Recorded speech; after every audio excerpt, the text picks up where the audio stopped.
Namastu, which simply means I bow to the divinity in each and every one of you. What has become of us, my people?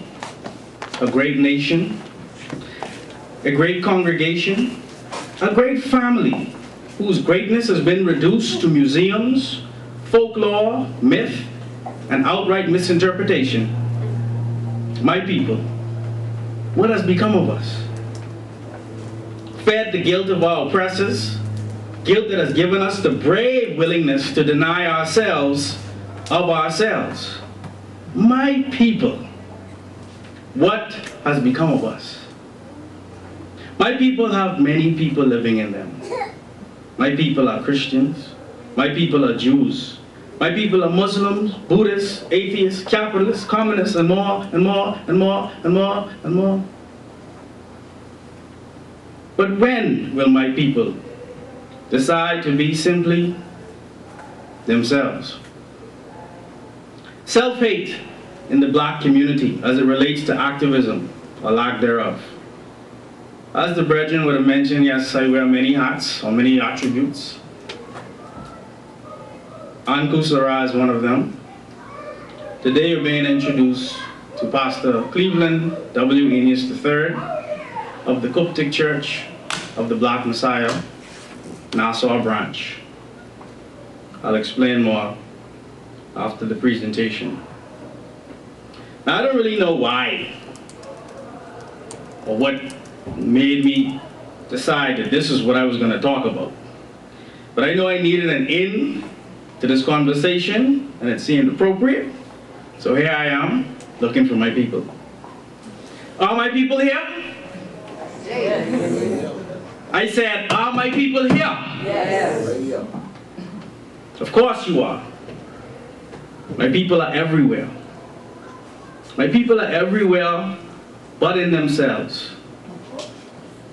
The late great W.E.B. Du Bois spoke about what he termed double consciousness. Double consciousness, and I quote, is an awareness of oneself as well as an awareness of how others perceive that person. The danger of double consciousness resides in conforming and or changing one's identity to that of how others perceive the person. I found this quote to be quite fitting in regards to my observation of my people. My people spend countless amounts of hours, days, and even years figuring out the world around them. Spend a lifetime learning how to conform by proforming as a people that have been informed, and then wonder why we all bent out of shape. Now, I don't mean to twist your hearing with my wordplay. It's just that words have been used to play with us, have been used to create, as our esteemed elder would have said, double consciousness. The danger of which, he says, resides in conforming and or changing one's identity to that of how others perceive the person. Others. Who are these others? And how do they affect our ability to activate our activism? And what is an activist? According to the online etymological dictionary, one who advocates a doctrine of direct action. For those who may not know etymology, the study of words, because like I said, these others have found a way to play with us and to play with words.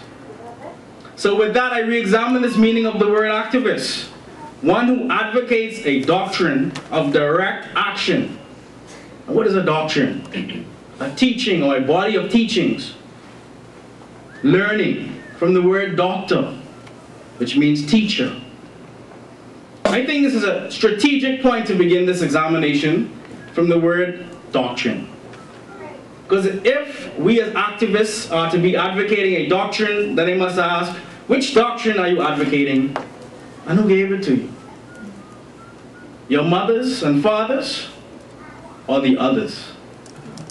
Because you must remember, my people.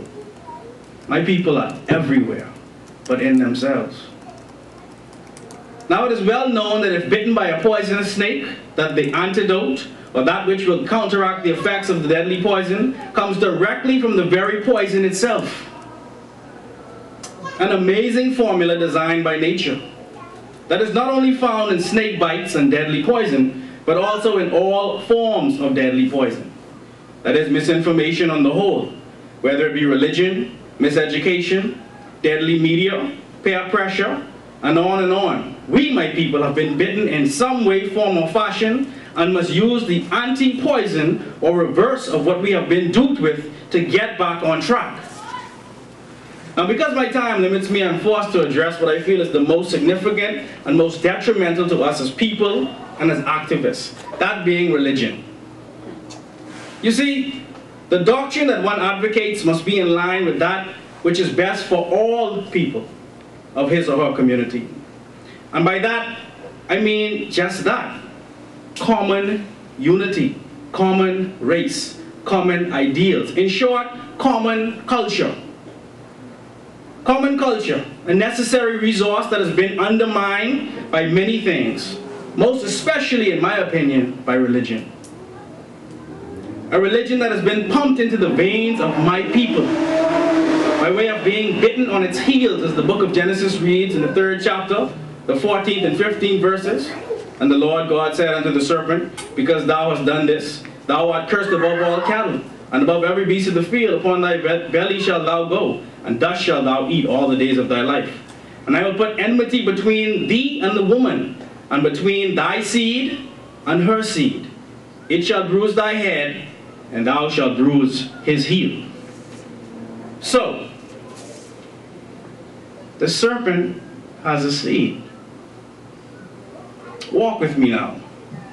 I want to show you how and why we have double consciousness as a people, as defined by our elder W.E.B. Du Bois, along with self-hate and lack of activism in its true form, by way of being poisoned. You see, no matter what mask we as a people put on to make it through the day, there are the effects of these two seeds running through us. The seed of the woman, the seed of the serpent, the double consciousness.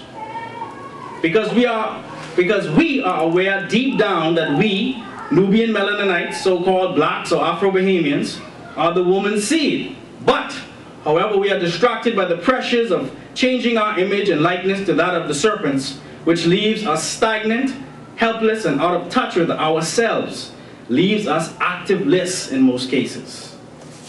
Because every and any move made on behalf of the woman's seed is questioned by the voices in our heads, and outside of our heads for that matter, by the serpent seed. The two seeds whose influence now runs through our very veins by way of the very DNA and RNA in our blood. The blood of my people. The Nubian Mennonites of the woman's seed, however, people